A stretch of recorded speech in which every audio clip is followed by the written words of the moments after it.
तो वीडियो के इस दूसरे अंक में हम एक बार फिर दोबारा से स्वागत करते हैं, जिसमें हम लोग आज इसके दूसरे जो मेथड है यानी कि सीमांत ह्रासमान नियम, उसका हम लोग यहाँ पे दोबारा से इस पर चर्चा करेंगे। मुझे विश्वास है कि आपको बहुत अच्छे से ये चीज़ समझ में आएगी। आइए हम इसके ऊपर डिस्कशन करते हैं।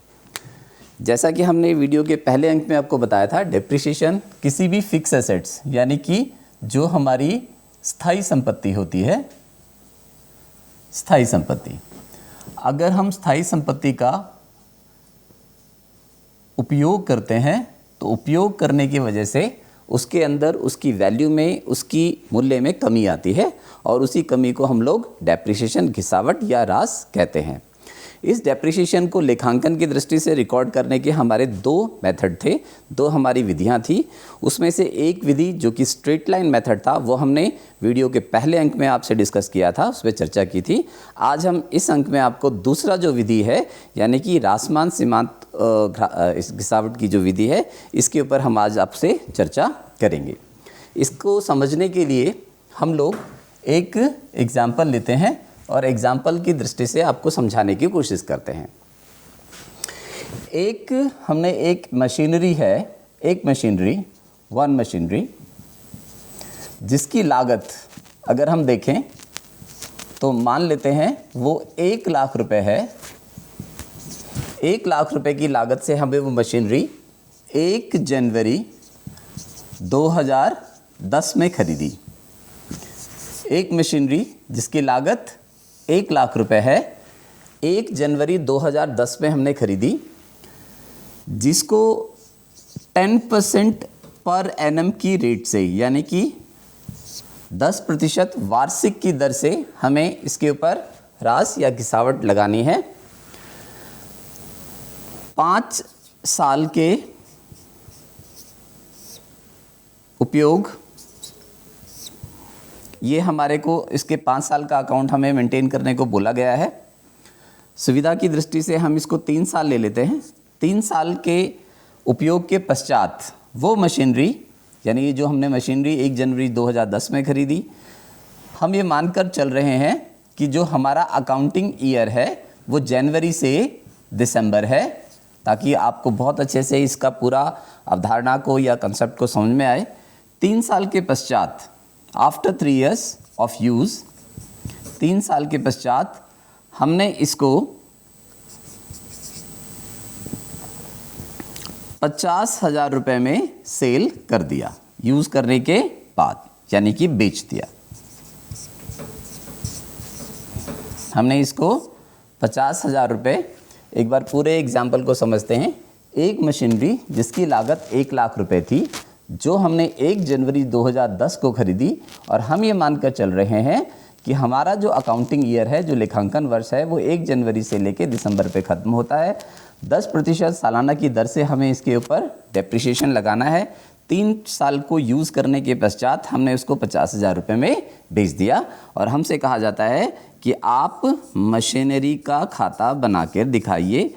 मशीनरी का खाता हमें बनाने को कहा जाता है और साथ ही साथ हमें कहा गया कि हम जो मेथड यूज़ करेंगे उस मेथड का नाम है return down value method. Return down value method.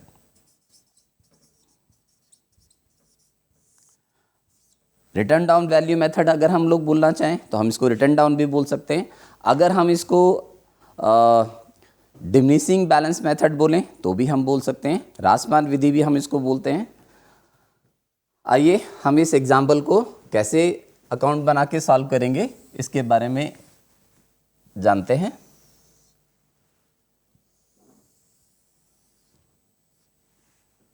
ये हमने मशीनरी का अकाउंट बनाया, लेजर फॉर्मेट हम लोग लेके चल रहे हैं।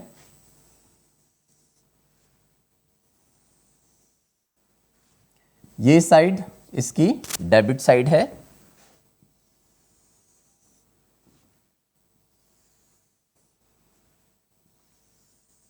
ये साइड इसकी क्रेडिट साइड है।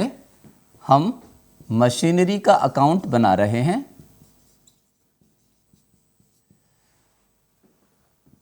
यहां पे डेट, पर्टिकुलर्स और यहाँ पे अमाउंट इन रुपीज़।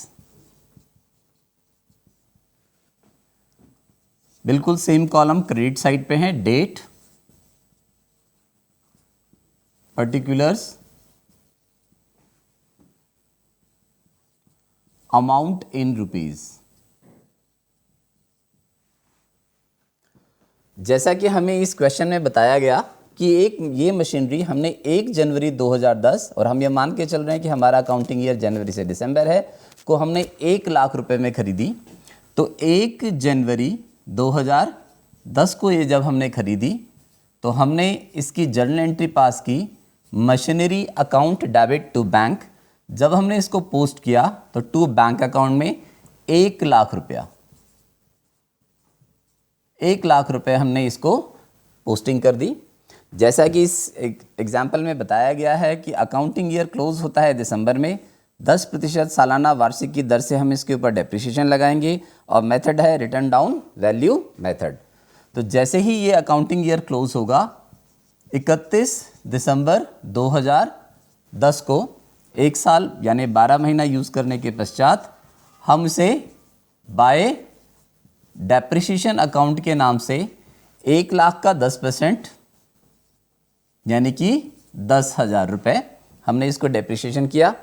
और जब हमने इनका बैलेंस निकाला तो हमारे पास अमाउंट आया 90,000 रुपये, यानी 1 लाख रुपए की लागत पे से 10,000 रुपये का डेप्रिसिएशन माइनस करने के पश्चात हमारे पास 90,000 का बैलेंस मशीनरी के नाम पे बाकी है। नेक्स्ट ईयर 1 जनवरी 2011 इस बैलेंस को हम आगे फॉरवर्ड करेंगे टू बैलेंस बीडी और ये बैलेंस है 90,000 रुपये। तो शिक्षार्थियों, जो सबसे महत्वपूर्ण बात है, दोनों विधियों में जो अंतर स्पष्ट होता है वो दूसरे वर्ष से दिखाई देता है। पहले साल के अंदर अगर हम लोग स्ट्रेट लाइन मेथड से भी ये क्वेश्चन करते तो अमाउंट ऑफ डेप्रिसिएशन सेम रहता, कोई फर्क नहीं होता। जब डिफरेंस आता है मेथड में वो सेकेंड ईयर से आता है। तो जैसे ही इसका अकाउंट 31 दिसंबर 2011 में क्लोज होगा तो डेप्रिसिएशन की जो रेट 10% वार्षिक की दर हमें बताई गई है वो 90,000 का 10%, यानी कि इस जो रिटर्न डाउन वैल्यू जो घट के जो हमारे पास बैलेंस आया हुआ है इसका हम लोग 10% की दर से डेप्रिसिएशन चार्ज करेंगे, जो कि आता है 9,000 रुपये। जब हम इस बैलेंस को क्लोज करें बाय बैलेंस सीडी तो हमारे पास 90,000 रुपये इस वर्ष के शुरू में मशीनरी का बैलेंस था और इस 90,000 रुपये में से 9,000 रुपये माइनस करने के पश्चात हमारे पास 81,000 रुपये अब मशीनरी का बैलेंस बचा हुआ है। अगले वर्ष में 1 जनवरी 2012 को जब हमने इस बैलेंस को ट्रांसफ़र किया टू बैलेंस बीडी 81,000 रुपये, तो यहाँ पे हमारे को इस क्वेश्चन में एक इंफॉर्मेशन दी गई है कि 3 साल यूज़ करने के पश्चात हमने ये मशीनरी 50,000 रुपये में बेच दी। तो यानी यूज़ करने के पश्चात तीसरे साल का हमने डेप्रिसिएशन लगाया 31 दिसंबर 2012 बाय डेप्रिसिएशन, क्योंकि हमें पता है हम लोग रिटर्न डाउन वैल्यू मेथड से इस पूरे क्वेश्चन को कर रहे हैं। तो रिटर्न डाउन वैल्यू मेथड कहता है कि जो हमारे पास इस वर्ष के शुरुआत में जो हमारा बैलेंस था उसका 10%, जो कि आता है 8,100 रुपया। पर यहाँ पे इसने बैलेंस करने के पश्चात हमें ये कह दिया कि इस मशीन को 3 साल यूज़ करने के पश्चात, 3 साल इसको उपयोग करने के पश्चात हमने इसे 50,000 रुपये में बेचा। तो अब हमारे पास बैलेंस नहीं है बल्कि हमने इसको सेल कर दिया। अगर हम सेल करेंगे तो हमने इंफॉर्मेशन दी गई है 50,000 रुपये में हमने इसको सेल किया। 81,000 रुपये इसका वर्ष के शुरुआत में हमारे पास बैलेंस था, जिसमें से 8,100 रुपया डेप्रिसिएशन, 50,000 रुपये में हमने इसको सेल किया। तो यहाँ से हमें एक छोटा सा वर्किंग नोट की ज़रूरत पड़ेगी, जो कि वर्किंग नोट ये हमें बता रहा है कि वर्ष के शुरू में 81,000 रुपये बैलेंस, 8,100 रुपया इसका डेप्रिसिएशन, बैलेंस बचता है 72,900 रुपये। यानी कि 3 साल के पश्चात इसकी जो डेप्रिशिएटेड वैल्यू है, जो घटने के पश्चात जो वैल्यू आ रही है वो 72,900 रुपये आ रही है, और हमने इसको 50,000 रुपये में सेल कर दिया। तो यानी कि 22,900 रुपये हमें लॉस हुआ, और इस लॉस को हम लिखेंगे by profit and loss, loss on sale, 22,900 रुपये। तो यहाँ हमने इस मेथड को समझा, इन्फॉर्मेशन को सारा हमने देखा, और किस तरीके से इस मेथड से हम लोग मशीनरी अकाउंट बनाएंगे। जो इस मेथड में समझने वाली बात है कि जो हमारे पास बैलेंस बचता है, उसी बैलेंस के हिसाब से हम लोग 10% की रेट से उसको डेप्रिसिएशन लगाएंगे, क्योंकि इस क्वेश्चन में हमें डेप्रिसिएशन की रेट 10% वार्षिक दी गई है। तो 1 लाख का 10% 10,000 रुपये। अगले साल के शुरुआत में इसका बैलेंस रह गया 90,000 रुपये, 90,000 का 10% 9,000 रुपये। फिर बैलेंस आया घटने के पश्चात 81,000 रुपये, और 81,000 रुपये का 10% आया 8,100 रुपया। यानी कि जो घटती हुई बैलेंस दर है उसके हिसाब से हम लोगों ने हर साल इसके ऊपर डेप्रिसिएशन चार्ज किया है। तो मुझे पूरा विश्वास है आपको ये बात समझ में आई होगी।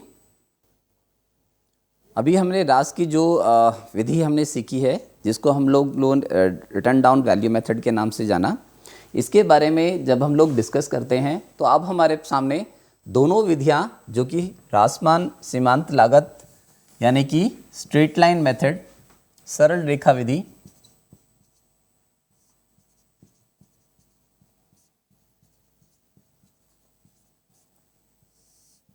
और रिटर्न डाउन वैल्यू मेथड यानी कि रासमान लागत विधि,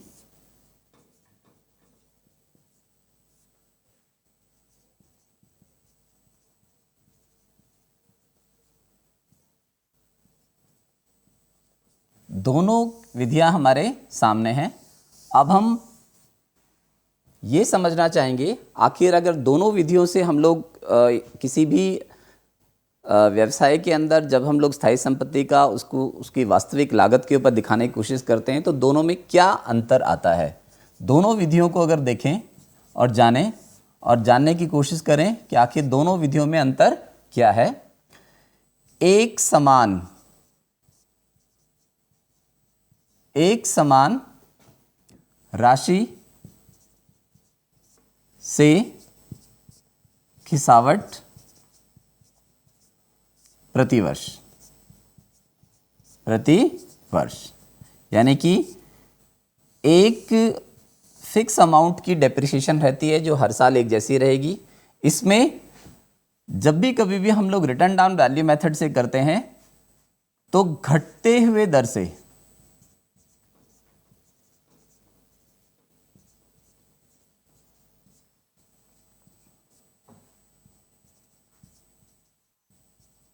खिसावट प्रति वर्ष, ये दोनों में बहुत आधारभूत अंतर है। नंबर 2, अगर इस विधि से हम लोग डेप्रिसिएशन चार्ज करते हैं तो स्थायी संपत्ति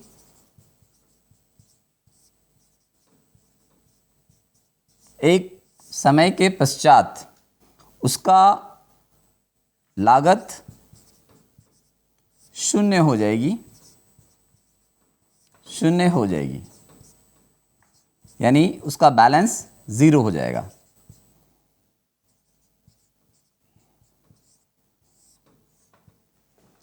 जबकि इसके अंदर स्थायी संपत्ति का जो बैलेंस है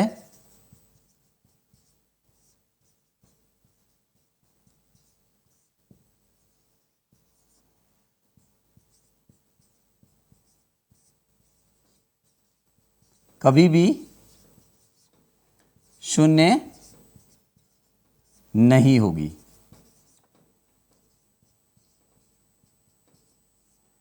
हम लोग इस मेथड को ज़रा साइंटिफिक मानते हैं, क्योंकि इसके अंदर जब भी कभी भी हम डेप्रिसिएशन लगाते हैं तो इसकी वैल्यू कभी ज़ीरो नहीं होती, कुछ ना कुछ बैलेंस हर बार बचता रहता है। और वास्तविक किताब में अगर हम देखें तो ऐसा ही होता है कि कुछ ना कुछ बैलेंस हमेशा बचता रहेगा। तो ये डेप्रिसिएशन का हम लोगों ने कॉन्सेप्ट किया। ये कॉन्सेप्ट बहुत इंपॉर्टेंट है, क्योंकि जब कभी भी व्यवसाय की वास्तविक स्थिति, सही लाभ हानि का निर्धारण हमें करना होता है तो हम लोग डेप्रिसिएशन को बहुत अच्छे से समझना चाहिए। अब हमारे इस विषय का दूसरा सेगमेंट है संचय और प्रावधान, यानी रिजर्व्स एंड प्रोविज़न। पहले इसके बारे में जान लेते हैं, आखिर संचय होते क्या हैं, प्रावधान क्या होते हैं और इनको हम लोग इतना महत्व देते हैं। क्योंकि जब भी कभी भी हम लेखांकन की दृष्टि से जाते हैं तो हम ये जानना चाहते हैं कि आखिर संचय क्या है और ये किस तरीके से बनाया जाता है और इसमें व्यवसाय के अंदर इसकी उपयोगिता क्या है, प्रावधान क्या होते हैं, इसको बनाने का क्या उद्देश्य होता है और क्या इनका हमारा अकाउंटिंग क्या महत्व है। तो पहले हम जानना चाहते हैं संचय यानी रिजर्व्स।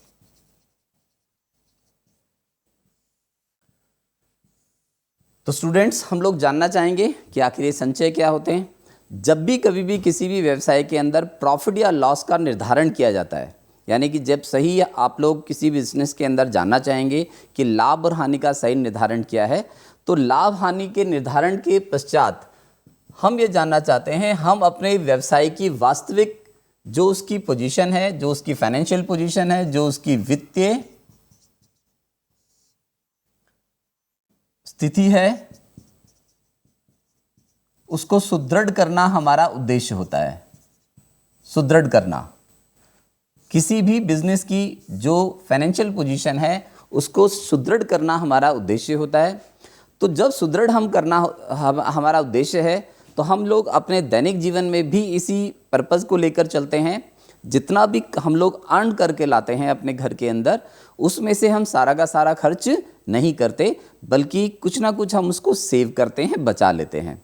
वो बचाने का उद्देश्य क्या होता है कि व्यवसाय के अंदर आने वाली या हमारे दैनिक जीवन में आने वाली किसी भी अनिश्चित संभावनाओं के लिए हम लोगों के पास इतना धन होना चाहिए, इतनी हमारे पास वित्तीय क्षमता होनी चाहिए कि हम आने वाली किसी भी संभावनाओं को बहुत अच्छे से उनसे मुकाबला कर सकें। और इसी तरीके से एक जो प्रूडेंट बिजनेसमैन होता है, जो एक विवेकशील बिजनेसमैन होता है, वो भी अपने बिजनेस के अंदर इस तरीके से अपनी बिजनेस की फाइनेंशियल पोजीशन को स्ट्रांग करने के लिए कुछ ना कुछ पैसा अपने प्रॉफिट में से निकालकर एक तरफ रखता चला जाता है। और उसको रखने का उद्देश्य ये होता है कि जब कभी भी ऐसी कोई अनिश्चितताएं हमारे सामने आएंगी, अनसर्टेनिटीज़ आएंगी, जोखिम हमारे सामने आएंगे, क्योंकि बिजनेस की एक सबसे बड़ी पहचान है कि इसके अंदर अनसर्टेनिटीज़ होती हैं, इसके अंदर अनिश्चितताएं होती हैं और अनिश्चितता जोखिम का कारण बनती हैं। तो ऐसी अनफोरेसीन, जिसको अभी तक हमने जाना ही नहीं, जिसको हमने देखा ही नहीं, जिसके बारे में हमारी अभी तक कोई कल्पना ही नहीं हुई है, अगर ऐसी कोई स्थिति हमारे सामने आती है तो उस स्थिति का मुकाबला करने के लिए हम लोग संचय बनाते हैं, यानी रिजर्व्स को क्रिएट करते हैं। तो रिजर्व्स को क्रिएट करने का पर्पस वित्तीय स्थिति को सुदृढ़ करना, नंबर 1। नंबर 2,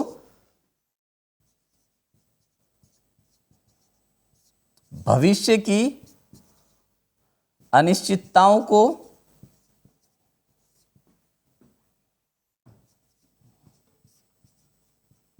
कम करना, नंबर 3,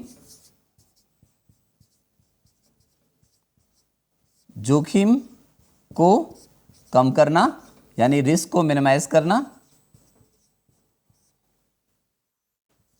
नंबर 4, ये कहाँ से क्रिएट होंगे और इसको आखिर हम लोग कहाँ दिखाएंगे, ये हम लोग जब भी कभी भी किसी भी कंपनी की बैलेंस शीट बनाते हैं, ये बैलेंस शीट के अंदर हम लोग इसको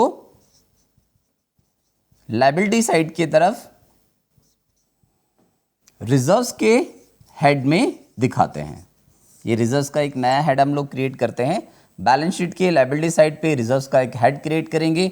जब कभी भी हम लोग अपने बिजनेस की बैलेंस शीट यानी तुलन पत्र बनाएंगे, उसके अंदर उसकी जो देयताएं हैं उसकी तरफ हम लोग इन संचय को दिखाते हैं। तो रिजर्व्स बनाने का उद्देश्य किसी भी बिजनेस की वित्तीय स्थिति को सुदृढ़ करना, नंबर 2 भविष्य के अंदर होने वाली अनिश्चितताओं को कम करना और जोखिम को कम करना। किसी भी बिजनेस के अंदर जितने ज़्यादा रिजर्व होते हैं, हम ये मान के चलते हैं उसकी फाइनेंशियल पोजीशन उतनी ही ज़्यादा स्ट्रांग होती है। अब इसको क्रिएट कैसे करते हैं? क्रिएट करने का पर्पस, हम लोग जब भी कभी भी किसी भी कंपनी की जो हम लोग फाइनेंशियल स्टेटमेंट्स होती हैं वो बनाते हैं, तो उस फाइनेंशियल स्टेटमेंट के अंदर हम लोग सबसे पहले प्रॉफिट एंड लॉस अकाउंट बनाएंगे।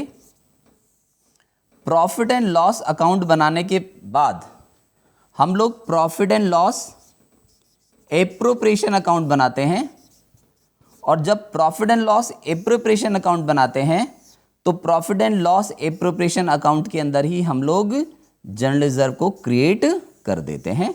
तो जनरल रिजर्व के क्रिएट करने का उद्देश्य है कि किसी भी अननोन लायबिलिटीज जिसके बारे में अभी हमें नहीं पता है उसके बारे में अपने आप को तैयार करना। तो प्रॉफिट लॉस अकाउंट बनेगा, उसके पश्चात प्रॉफिट लॉस एप्रोप्रिएशन अकाउंट बनेगा और उसके पश्चात हम लोग जनरल रिजर्व उसमें से क्रिएट करेंगे। इसीलिए कई लोग ये कहते हैं कि रिजर्व्स क्या होते हैं, ये एप्रोप्रिएशन ऑफ प्रॉफिट है। एप्रोप्रिएशन ऑफ प्रॉफिट, तो यानी कि जो भी आपके पास प्रॉफिट हुआ आपने उसको एप्रोप्रिएट कर दिया, उसमें से कुछ पैसा निकाल के एक तरफ किसी विशेष या किसी सामान्य संचय की तरफ हमने डाल दिया, जिससे कि हम अपनी फाइनेंशियल पोजीशन को स्ट्रांग कर सकें, जोखिम को कम से कम कर सकें। तो ये हम लोग कहाँ दिखाएंगे? बैलेंस शीट के लायबिलिटी साइड पर रिजर्व्स के हेड में इसको दिखाया जाता है। अब ये कितने तरह के हो सकते हैं? तो हमने कहा रिजर्व्स 2 तरीके के हो सकते हैं, एक सामान्य और एक विशेष। सामान्य जिसे हम बोलते हैं जनरल रिजर्व, और जब हम किसी विशेष उद्देश्य के लिए बनाते हैं तो हम इसे पूंजीगत संचय भी बोल सकते हैं, यानी कि कैपिटल रिजर्व्स, पूंजीगत संचय। अगर हमारे पास कोई ऐसी सिचुएशन आती है जिसके अंदर हमें लगता है कि ये खर्चा इस तरीके का करना पड़ेगा, जिसके अंदर बहुत ज़्यादा पैसे की आवश्यकता होगी, बहुत ज़्यादा हमें धनराशि उसके लिए एकत्रित करने के लिए आवश्यकता होगी, उसके लिए हम लोग पूंजीगत रिजर्व्स यानी कि कैपिटल रिजर्व बनाते हैं।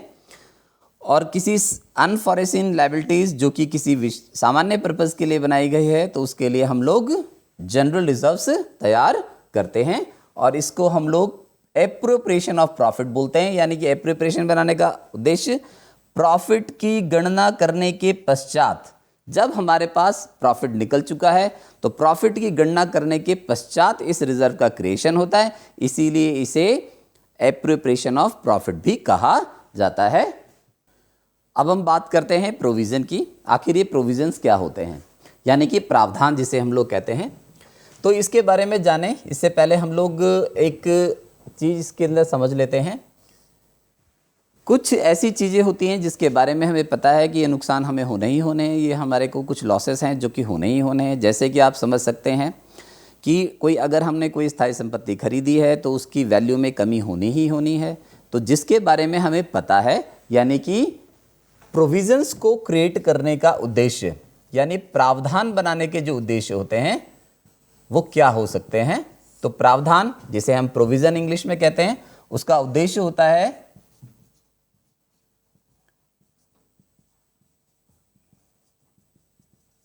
ऐसी लायबिलिटीज, ऐसे उद्देश्य जिसके बारे में हमें पता है कि ये हमारे को क्रिएट होगा ही होगा, यानी कि जिसके बारे में हमें पूर्व में ही आभास हो जाता है कि ये उद्देश्य ये हमारे को लॉसेस होने वाले हैं। तो उसके लिए हम पहले से ही अपने बिजनेस को तैयार करते हैं जिस चीज़ के बारे में हमें पहले से ही अनुमान है कि ये खर्चा या ये हानि या ये लॉसेस हमें होने वाले हैं। जब उसके लिए हम अपने आप को तैयार करते हैं तो हम लोग बिज़नेस के प्रॉफिट में से कुछ हिस्सा निकाल के उनके लिए पहले से ही प्रावधान बनाना शुरू करते हैं, जिसको हम लोग प्रोविज़न्स कहते हैं। इनके एग्जाम्पल्स लेके आप समझ सकते हैं। जैसे अभी हमने इस क्वेश्चन में, इस चैप्टर में डिस्कस किया, प्रोविज़न फॉर डेप्रीशिएशन, यानी कि हम लोग जानना चाहते हैं डेप्रीशिएशन यानी कि पहले से ही ह्रास के लिए प्रावधान करना। प्रोविज़न फॉर डाउटफुल डेट्स, यानी कि जो पैसा हमारा डूब सकता है तो उसके लिए पहले से ही प्रोविज़न कर लेना। और भी इसके एग्जाम्पल हो सकते हैं। तो ये दो एग्जाम्पल तो हम लोग जानते ही हैं बहुत अच्छे से क्योंकि हमने इस चैप्टर में इसको डिस्कस भी किया है। प्रोविज़न फॉर डेप्रीशिएशन, यानी हमें पता है कि जब हम किसी स्थायी संपत्ति को यूज़ करेंगे उसके वैल्यू में कमी होगी, तो उसके लिए हम पहले से ही प्रोविज़न करना यानी प्रोवाइडेड करना शुरू कर देते हैं। इसी को हम प्रावधान कहते हैं, यानी नॉन लायबिलिटीज़ को मीट आउट करने के लिए।